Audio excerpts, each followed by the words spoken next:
Hello, and welcome back to a study of A Course in Miracles. I'm Danny Spenlove, and today we are in Chapter 4, Section 4. This need not be. And you're going to hear that phrase a lot in this section. Paragraph 1. If you cannot hear the voice for God, it is because you do not choose to listen.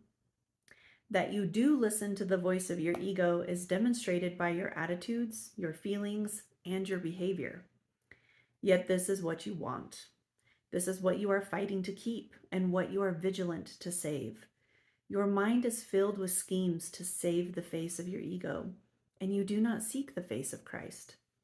The glass in which the ego seeks to see its face is dark indeed. How can it maintain the trick of its existence except with mirrors? But where you look to find yourself is up to you. This little paragraph made me think of a scripture in the New Testament, 1 Corinthians 13:12. For now we see through a glass darkly, but then face to face. Now I know in part, but then shall I know even as also I am known. And there are so many pieces of this that align with A Course in Miracles. So I just want to compare and contrast for a little bit. So obviously, for now we see through a glass darkly. And here we just read, the glass in which the ego seeks to see its face is dark indeed. Which makes sense because God didn't create the ego. And so the ego is not light. God creates from light. And so if the ego ever came to light, it would cease to exist. So of course, the glass that it tries to see its face is a dark glass because it can't come to light. How can it maintain the trick of its existence except with mirrors? And to me, I think what this is saying, and it doesn't explicitly say this, so it's just my interpretation, but I think what this is saying is that since the ego can't know anything, true knowledge, or come to light and know anything through light, the only way it can try and see itself is through the mirror of other egos, the reaction it elicits from other egos. So, can I make other egos afraid of me? Can I make other egos respect me? Can I get them to laugh at me, like the class clown? Do other egos love me? Do other egos abuse me? Like any of those things will basically help it maintain the trick of its existence, help it find evidence that it actually does exist. Because if it can get other egos to react to it, then it must be real, right? It must exist. So I think it's interesting in 1 Corinthians 13:12, for now we see through a glass darkly, but then face to face. And earlier in the paragraph, it said, your mind is filled with schemes to save the face of your ego, and you do not seek the face of Christ. So the face of Christ is light, right? And since as brothers, we are all equal creations, when we see the face of Christ, because Christ has released his ego, we will finally see ourselves and be able to know ourselves. So for now we see through a glass darkly with our egos, but then face to face when we finally look for the face of Christ. So here, the very last line of this paragraph was, where you look to find yourself is up to you. So if you want to look in these mirrors, look at, use other egos to prove your existence and prove your worth, you can do that if you choose. Now I know in part, which according to A Course in Miracles, you can't know in part. True knowledge, once you know any piece of it, you know all of it. It is all circumscribed in one great whole. Once you know anything, truly know it, you technically know everything because it's all connected. So we can't know in part, but we can perceive truly. So we can see things as they truly are. We just can't truly know them without knowing everything. Does that make sense?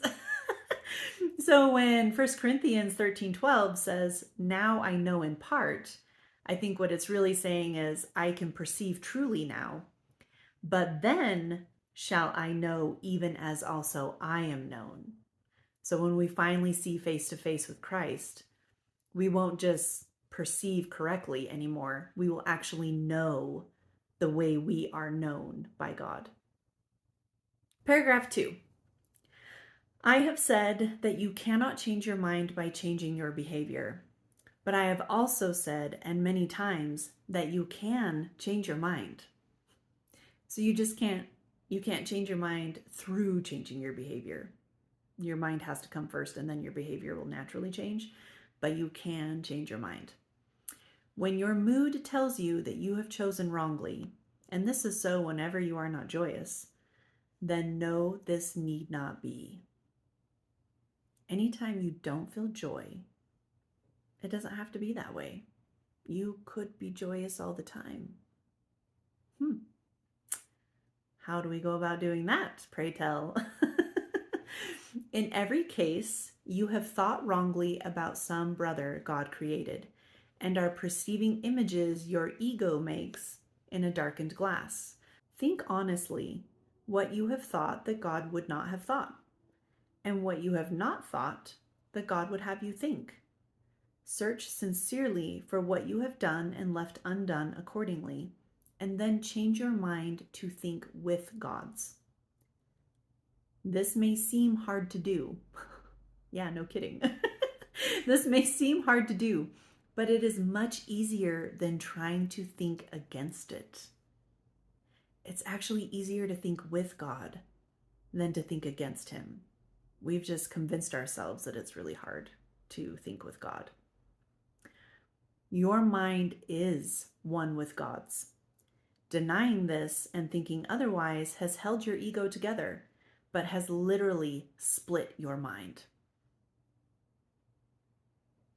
So believing that your mind is not one with God, that you're somehow separate, again, going back to separation, you're separate from God.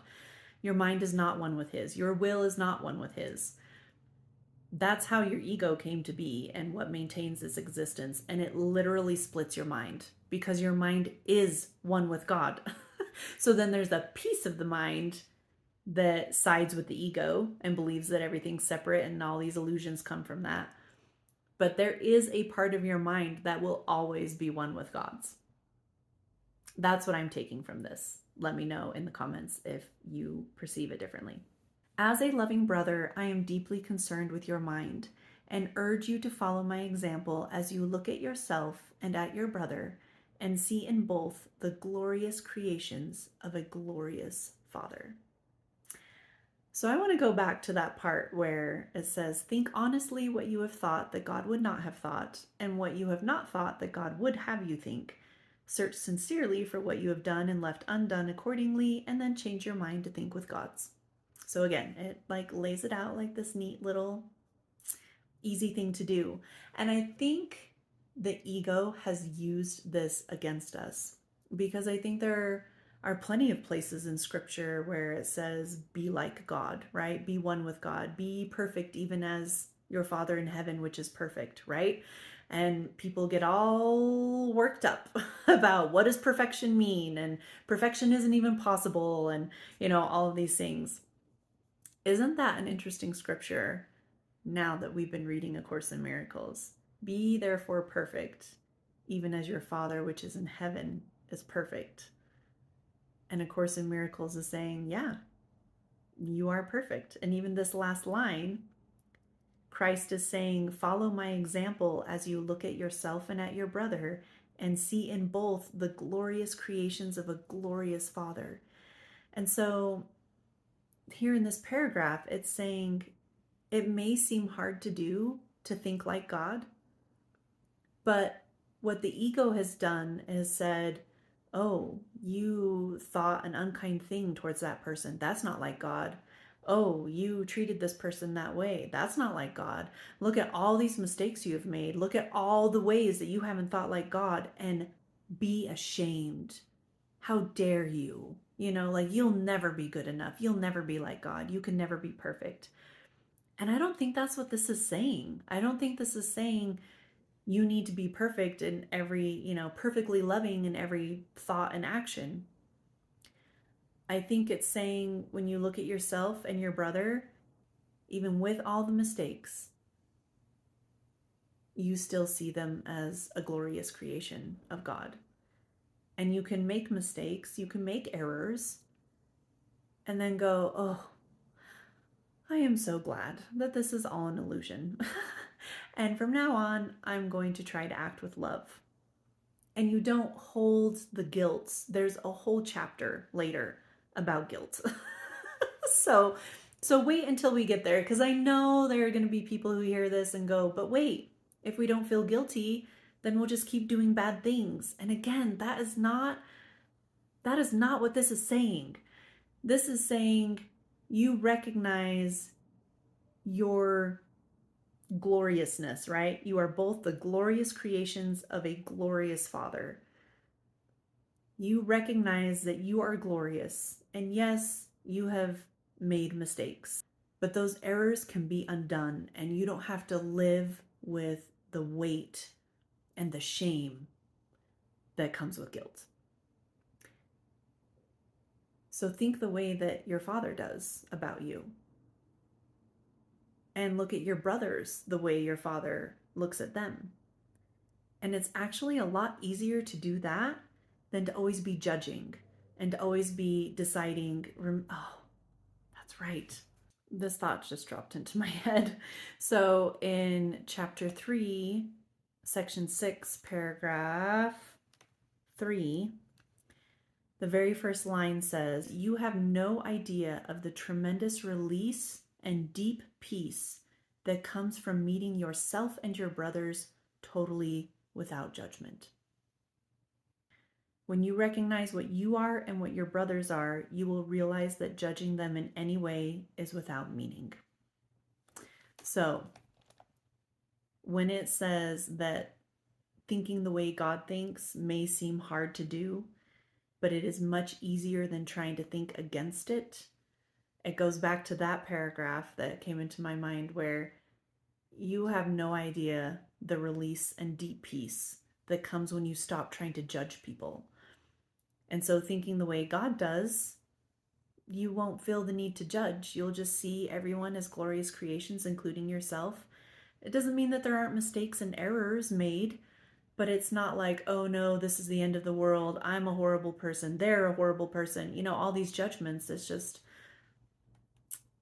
that makes me think of another thing. These thoughts just kind of drop into my mind as I talk. So I went back to 1 Corinthians 13:12 in verse 13. So just to recap, in verse 12 is talking about how at first we see through the ego and then we see the face of Christ. I mean, that's my interpretation of that. Now I know in part, but then shall I know even as I am known. And then the very next verse says, "And now abideth faith, hope, and charity, these three. But the greatest of these is charity." And A Course in Miracles' definition of charity is to be able to see the perfection in others, even if you can't yet see it in yourself. That is charity. So I just think that this is tying together beautifully. That when we can think with God, and it doesn't have to be as hard as we think, we just feel the coercion of judgment, that we have to judge other people and judge ourselves. But if we could release that, it really will be so much easier to think the way God thinks than to think the way we currently think, which is full of judgment and having to decide if people are good or not good. And you can never know. You don't know your brothers. In fact, back in chapter 3, section 6, it says you cannot know your brothers because you judge them. It's not until you stop judging them that you can finally actually know them. So, and isn't that true? That sometimes we just have perceptions about people and we are really sure that we're right because we've heard certain things about them or seen them do certain things. And so we assume they're a certain kind of person. And until we release those judgments, we can't know them at all. So, okay, moving on. Paragraph 3. When you are sad, know this need not be. Every time it says that phrase, know this need not be, it's the whole phrase is italicized. When you are sad, know this need not be. Depression comes from a sense of being deprived of something you want, and do not have. Remember that you are deprived of nothing except by your own decisions, and then decide otherwise. You decided to feel deprived, so decide not to. You have everything. It's just how you interpret things, and you decide that you are lacking something. I know, it makes it sound super easy, and I guess it probably is easier than we think. Just like it said before, it may seem hard to do, but it's much easier than trying to think against it. So, like it said in the very first paragraph, when it says that you are listening to the voice of the ego and not the voice for God, it says, yet this is what you want. This is what you are fighting to keep and what you are vigilant to save. We are working really hard to judge people and to stick with the ego and see things as the ego sees it, which will always be lacking, because it came from a place of lack and a feeling of separation. So apparently all of this is easier than we realize, but our ego makes it seem really hard. Paragraph 4. When you are anxious, realize that anxiety comes from the capriciousness of the ego, and, in italics, know this need not be. You can be as vigilant against the ego's dictates as for them. So when we're suffering from anxiety, it's because we are being so hypervigilant for the ego, looking for everything that's wrong, looking for everything that might go wrong, looking for like what people might think of us and how their egos affect our egos and vice versa. So you can be just as vigilant against the ego as you can be for the ego. And then you won't have that anxiety anymore. Again, I know it makes it sound like overly simple, but it's just a thought, right? To begin to think, how could I maybe start to change the way I think? Paragraph 5. When you feel guilty, remember that the ego has indeed violated the laws of God. So you're not wrong about that. The ego has definitely violated the laws of God. So, it's understandable why you feel guilty. But you have not. I'm just going to read that whole sentence again since I interrupted myself. When you feel guilty, remember that the ego has indeed violated the laws of God, but you have not. Your spirit can't violate the laws of God. So your ego can do all sorts of stuff, but your spirit has not violated anything. Leave the, quote, sins, close quote, of the ego to me. That is what atonement is for. But until you change your mind about those whom your ego has hurt, the atonement cannot release you. But until you change your mind about those whom your ego has hurt, the atonement cannot release you. So it's not about you making atonement, you doing all these good deeds to make up for your bad deeds. The thing that prevents the atonement from working for you is how you perceive your brothers. Until you change your mind about those whom your ego has hurt, the atonement cannot release you. While you feel guilty, your ego is in command because only the ego can experience guilt. This need not be. Paragraph 6. Watch your mind for the temptations of the ego and do not be deceived by it. It offers you nothing. When you have given up this voluntary dispiriting, you will see how your mind can focus and rise above fatigue and heal. And if you want to be reminded about the whole idea of dispiriting, that's in chapter 4 in the introduction. It's only like 3 paragraphs, so it was definitely a good one. I highly recommend going back and reminding yourself of that. Yet you are not sufficiently vigilant against the demands of the ego to disengage yourself. This need not be. Paragraph 7. The habit of engaging with God and His creations is easily made if you actively refuse to let your mind slip away. The problem is not one of concentration. It is the belief that no one, including yourself, is worth consistent effort. Let's just review that.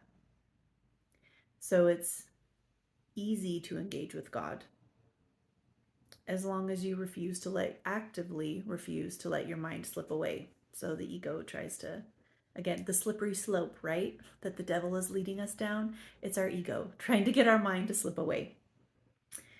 The problem is not one of concentration. It's not that you don't have the ability to concentrate that long or that hard or whatever. I suspect it's not hard because anything that is aligned with God, this text keeps saying, is pretty easy. It's our natural state. It's what we naturally want to do. So it's not a problem of concentration. It is the belief that no one, including yourself, is worth the consistent effort. Side with me consistently against this deception, and do not permit this shabby belief to pull you back. The disheartened are useless to themselves and to me, but only the ego can be disheartened. So when I first read like the first part of that sentence, the disheartened are useless to themselves and to me, and I went, oh, we're useless. You know, it was like my ego just, oh yeah, you are useless, you know? And then it says, but only the ego can be disheartened. So you're never useless, ever. Only your ego is useless. So that was encouraging. Paragraph 8. Have you really considered how many opportunities you have had to gladden yourself? Have you even considered how many opportunities you have had to gladden yourself? And how many of them you have refused? There is no limit to the power of a son of God, but he can limit the expression of his power as much as he chooses. Your mind and mine can unite in shining your ego away, releasing the strength of God into everything you think and do. That to me, I'm just going to read it again. Your mind and mine can unite in shining your ego away, releasing the strength of God into everything you think and do. We can have the strength of God in everything we think and do. That is so exciting to me. Do not settle for anything less than this, and refuse to accept anything but this as your goal. Only this should be your goal, to have the strength of God in everything you think and do. Not only is it possible, but you shouldn't settle for anything else. This should be your only goal. I just love it so much. Watch your mind carefully for any beliefs that hinder its accomplishment and step away from them. Judge how well you have done this by your own feelings, for this is the one right use of judgment. Judgment, like any other defense, can be used to attack or protect, to hurt or to heal. The ego should be brought to judgment and found wanting there. Without your own allegiance, protection, and love, the ego cannot exist. Let it be judged truly, and you must withdraw allegiance, protection, and love from it. Paragraph 9. You are a mirror of truth, in which God himself shines in perfect light. To the ego's dark glass, you need but say, I will not look there, because I know these images are not true. Then let the Holy One shine on you in peace, knowing that this and only this must be. His mind, and his and mind are both capitalized, so this is referring to God. His mind shone on you in your creation and brought your mind into being. His mind still shines on you and must shine through you. Your ego cannot prevent him from shining on you, but it can prevent you from letting him shine through you.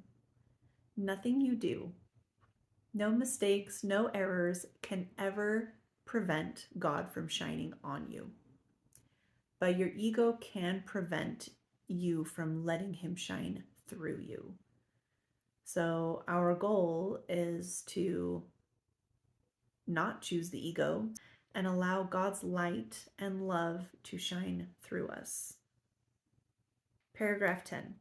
The first coming of Christ is merely another name for the creation, for Christ is the Son of God. The second coming of Christ means nothing more than the end of the ego's rule and the healing of the mind. I was created like you in the first, and I have called you to join with me in the second. So Christ was created with us, the same as us in the first coming. And the way I was raised, the first coming of Christ was his birth and his ministry, you know, back in the old days. And his second coming is when he comes in glory the second time, right? Which hasn't happened yet. So this is saying, I was created like you in the first. So I wonder if it is referring to what I was taught to believe was the first coming, which is the birth of Christ and his ministry. And he's basically saying, I also had an ego. I was created and like my ego was made the same way you were when you were born. So it could be that, or it could mean that when we were all initially created as extensions of God. It doesn't really clarify. So I would love to know in the comments which one you think. I was created like you in the first, and I have called you to join with me in the second. I am in charge of the second coming, and my judgment, which is used only for protection, cannot be wrong because it never attacks. Yours may be so distorted that you believe I was mistaken in choosing you. So your judgment may be so distorted that you believe I was mistaken in choosing you. I assure you, this is a mistake of your ego. Do not mistake it for humility. Do not think that because you're like, oh, you probably made a mistake in choosing me. I'm just not worthy. I'm just not good enough. He's like, that is a mistake of your ego. Do not mistake it for humility. And again, I think I've said this before, but there's a whole nother chapter about true humility, and this does not qualify as true humility. Your ego is trying to convince you that it is real and I am not. Because if I am real, I am no more real than you are. That knowledge, and I assure you that it is knowledge, means that Christ has come into your mind and healed it. And I kind of wonder if this is referring back to seeing the face of Christ. Because it says your ego is trying to convince you that it is real and I am not, right? So trying to get you to look in the mirrors and not at the face of Christ. Trying to convince you that Christ isn't real. Because if I am real, I am no more real than you are. So I think it's saying we are equals. So once you acknowledge that I'm real and that we are true equals, you see my face, then the ego's in trouble. It means that Christ has come into your mind and healed it. And once your mind is healed, the ego will cease to exist. Paragraph 11, I do not attack your ego. I do work with your higher mind, the home of the Holy Spirit, whether you are asleep or awake. Christ is always working with your higher mind, whether you are asleep or awake. That's comforting, right? Just as your ego does with your lower mind, which is its home. So the ego is also working with your mind, whether it's asleep or awake, but it's the lower mind. So Christ is working with your higher mind. The ego is working with the lower mind. I am your vigilance in this because you are too confused to recognize your own hope. I am not mistaken. Your mind will elect to join with mine, and together we are invincible. Your mind will elect to join with mine, and together we are invincible. You and your brother will yet come together in my name, and your sanity will be restored. I raised the dead by knowing that life is an eternal attribute of everything that the living God created. Why do you believe it is harder for me to inspire the dispirited or to stabilize the unstable? I do not believe that there is an order of difficulty in miracles. You do. I have called and you will answer. I understand that miracles are natural because they are expressions of love.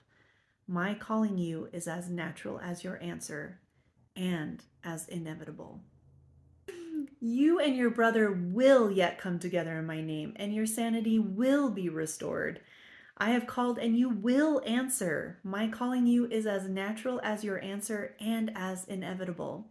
And this made me think about the the introduction to this whole text. So not the introduction to chapter 4, which we went over not that long ago, but the introduction to the whole text says, "This is a course in miracles. It is a required course. Only the time you take it is voluntary." So the end is inevitable. You will return. You will hear Christ's call. It's inevitable. But you can procrastinate and delay and choose not to listen for a long time. So only the time you take it is voluntary. You can drag this out as long as you care to. But my calling you is as natural as your answer and as inevitable. And that is the end of chapter 4, section 4. Hope to see you next time.